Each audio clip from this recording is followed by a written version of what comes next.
we had to approach Kodak and say, can you make, high quality black and white film for large format, which had never actually been done before in any film. So hi, my name's Olivia, I'm with Cineworld, and we are very excited to be bringing Oppenheimer to the big screen. So at Cineworld, we're not just bringing it to the big screen, we're bringing it to the biggest screen possible, 27 Cineworld IMAX screens across the UK and Ireland, including our flagship in Cineworld Leicester Square, which was actually the first to bring laser technology to the UK, which is very exciting.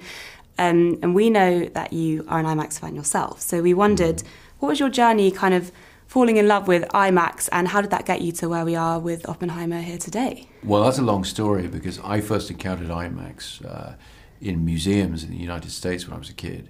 Amazing. Museum of Science and Industry in Chicago had an Omnimax theater, that's the domed version. And for many years it was my ambition to use that format that had only been used for documentaries, but to bring it into Hollywood filmmaking. And the first time that was ever done was when we made The Dark Knight.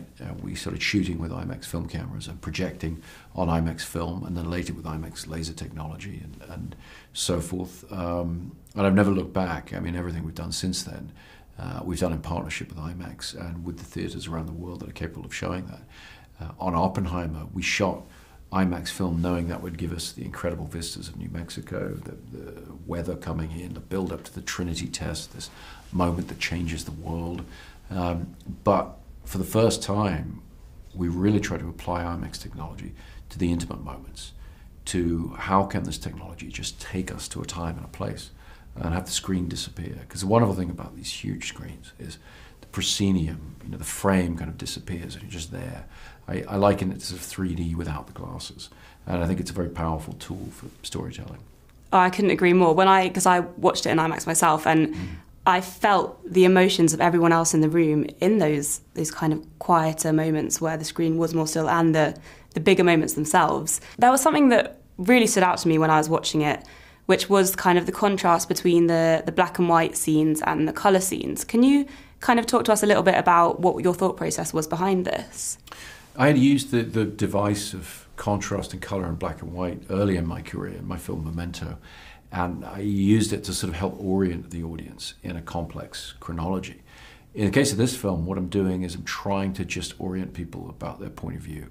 All the colour sequences in the film, that's all Oppenheimer's point of view. We're in his head, we're seeing just what he saw and experiencing just what he experienced. The black and white sequences, we're seeing things more from Robert Downey Jr.'s character, Louis Strauss. We're seeing things a little more from his point of view. And we use the black and white to just make that a little clearer, not in an intellectual sense, but just the feeling for the audience. And to do that, we had to approach Kodak and say, can you make, high quality black and white film for large format, which had never actually been done before in any film. And they were able to actually produce that for us so that we could shoot the entire film using IMAX cameras, not just the colour sequences. It was a real thrill to be involved in something, pushing technical boundaries in that way.